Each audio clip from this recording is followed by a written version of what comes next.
ভাই, এটা হাসির কথা না। আমাদের অনেক যুবক ভাইরা, অনেক যুবতী বোনরা মূর্খতার কারণে, অজ্ঞানতার কারণে ইসলাম সম্পর্কে তারা এরকম অনেক ভুলভাল কাজ করে বসেন। অনেক সময় বলে যে ঠিক আছে এখানে তো আর কেউ, যেহেতু বাইরে সাক্ষী আনতে গেলে চূড়া খাবে, এই জন্য বলে আল্লাহ সাক্ষী।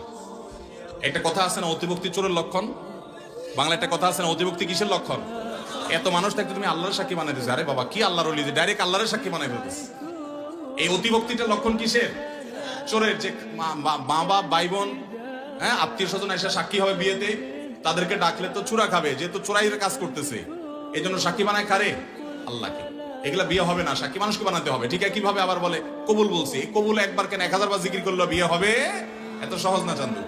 অতএব টেনশন করার কোনো কারণ নাই যে কখন কবুল বলছে না বলছে। হ্যাঁ, যদি দুইজন সাক্ষীর সামনে একজন প্রস্তাব দিচ্ছেন, আরেকজন কবুল থাক বলেন, এবং দুজনই প্রাপ্তবয়স্ক হয়, তাহলে হানাফি মাযহাব অনুযায়ী বিয়ে হয়ে যাবে। এবং সালাতুন জিদ্দুহুন্না জিদ্দুন ওয়া হাজলুহুন্না জিদ্দুন, তিনটা বিষয় ফাইজলামতি করে বললেও কি হয়ে যাবে। অতএব সেটা ভিন্ন বিষয়। কিন্তু একা একা মেসেঞ্জারে 10,000 বার কবুল বললো কোনো অসুবিধা, এতে বিয়ে হবে